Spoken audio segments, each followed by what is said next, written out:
Chers auditeurs, Ramadan Mubarak wa Maqboul Inch'Allah.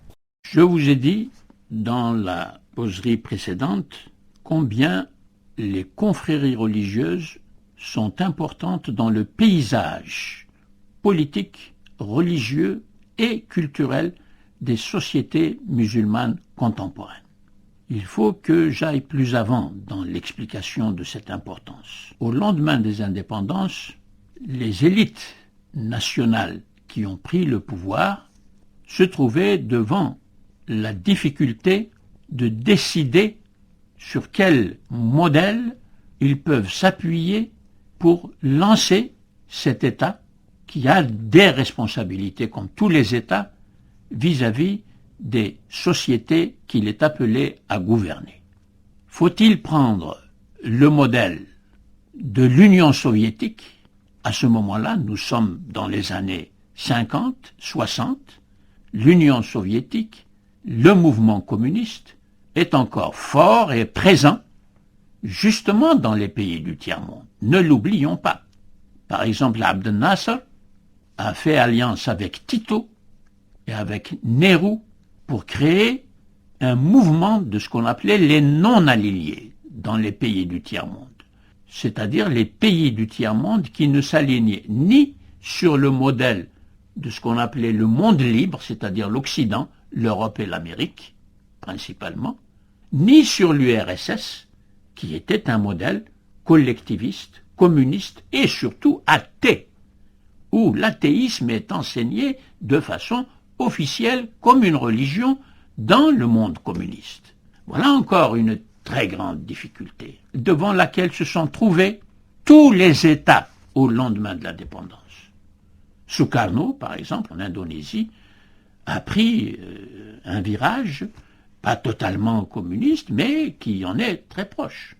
Et Nasser, il a contribué à créer le camp des non-alignés. Cependant, il est l'auteur de la charte de la République arabe unie qui a été publiée et mise en place en 1962. De même que l'Algérie a fait une charte, la charte d'Alger, en 1964, révisée dans la charte nationale en 1976.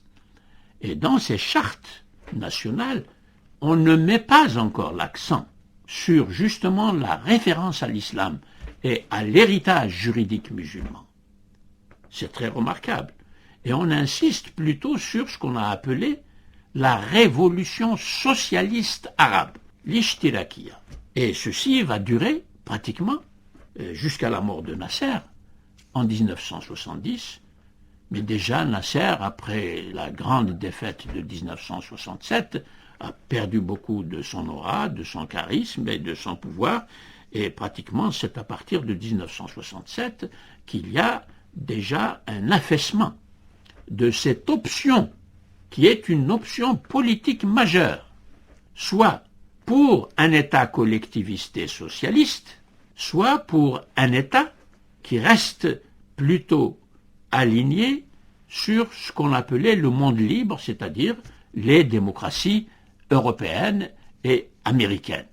Et c'est seulement après la mort de Nasser, l'arrivée au pouvoir de Sadat, qu'il va y avoir une inversion idéologique de l'orientation des États pour avoir leur légitimité. Car un État a toujours besoin d'une légitimité.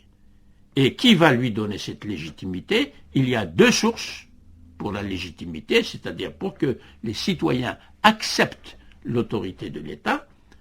Il y a, comme nous l'avons dit, dans le système démocratique, la souveraineté populaire, et dans le système des théologies politiques religieuses et de la loi religieuse, dans les religions monothéistes, c'est la loi divine qui donne la légitimité au pouvoir politique. Et donc, on voit que le problème n'est pas résolu, puisque, au lieu de réfléchir à une solution qui ne serait ni totalement religieuse, ni totalement inscrite dans un modèle européen qui ne reprend pas du tout et qui n'a rien à voir avec les traditions, les coutumes, les cultures des pays musulmans, mais une recherche d'une forme adaptées à ces sociétés de l'État, au lieu de faire cette recherche, eh bien, on bascule dans l'autre pôle idéologique. Car ça n'est pas une option pour l'islam comme religion, comme je l'ai expliqué, mais une option pour un modèle politique qui est nécessairement un modèle qui est idéologique, c'est-à-dire qui repose sur des postulats, sur des principes qui ne sont pas partagés par l'ensemble de la population, puisque l'ensemble de la population est divisée, elle a des options différentes, et ces options différentes dans un régime démocratique devraient s'exprimer et être représentées au Parlement qui va en tenir compte dans la construction des lois au niveau du Parlement. Voilà encore des difficultés majeures qui vont s'amplifier. C'est aussi, et je vais prononcer le mot, mais je vais vous l'expliquer, des bases anthropologiques. Qu'est-ce que c'est que l'anthropologie? C'est une science qui étudie les structures profondes des sociétés qui commandent la vie politique, la vie culturelle, la vie idéologique des sociétés. Par exemple, le système de la parenté, les liens de parenté. Comment se forme la solidarité d'une famille patriarcale dans une société tribale? Et comment se forme le groupe plus large? Après le groupe, l'unité de la famille patriarcale, il y a le groupe du clan. Par exemple, dans la tribu de Quraysh, nous avons le clan des Banu Hashim et le clan des Banu Sufyan. Ça, c'est l'étude, c'est la science de l'anthropologie qui entre dans les soubassements de la société, c'est-à-dire comment se tissent les alliances. Pourquoi le prophète a eu plusieurs femmes? C'est parce que c'est lié à des alliances avec d'autres clans. Et quand on épouse une femme d'un clan, on crée nécessairement un lien de parenté avec ce clan, donc on élargit la base sociale du pouvoir dans la société. Et ces mécanismes anthropologiques et sociologiques de la conquête du pouvoir dans une société tribale, évidemment, ne disparaissent pas avec le Coran, qui n'est pas encore dans les têtes, que les gens n'ont pas encore appris, et qui n'a pas encore mis en application dans des institutions. Le droit musulman, il va venir bien plus tard, 2 siècles après, 3 siècles après. Tout cela est ignoré quand nous parlons de l'islam en général. Et quand nous parlons de l'islam sunnite, en l'opposant sans explication à l'islam chiite. Et en ce temps-là, il y a un troisième mouvement qu'on a complètement oublié, mais qui est très puissant dans les premières années de l'islam. C'est le mouvement que l'on appelle les Kharijites. Le mot Kharijite, c'est un terme polémique, négatif, que l'islam sunnite a donné à ce mouvement, mais il faut faire une distinction en arabe entre Kharaja min l'islam, Kharaja min ad-dar, il a quitté la maison, il a quitté l'islam, il est sorti. Wa kharaja ala al-adou, il est allé au combat pour défendre une cause. Donc le mot kharijite, si on ne précise pas ces deux sens-là du mot kharaja, ça va créer une ambiguïté, et cette ambiguïté, c'est elle qui a prévalu dans l'esprit de l'islam sunnite vis-à-vis des kharijites.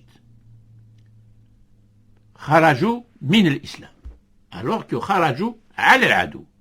Vous voyez combien l'histoire est extrêmement importante, ça tient à un harf, une préposition. Préposition.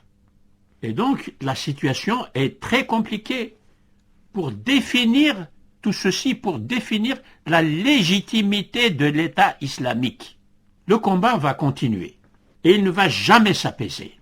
Et ce que nous voyons à Bagdad, c'est une exaspération avec évidemment des facteurs de complication, des malentendus et des hostilités qui remontent à des siècles de polémiques et de combats théologiques, et c'est ici justement qu'il faut expliquer l'enjeu de ce combat qui dure jusqu'à maintenant. Mais cela, nous le verrons dans la prochaine causerie. À demain.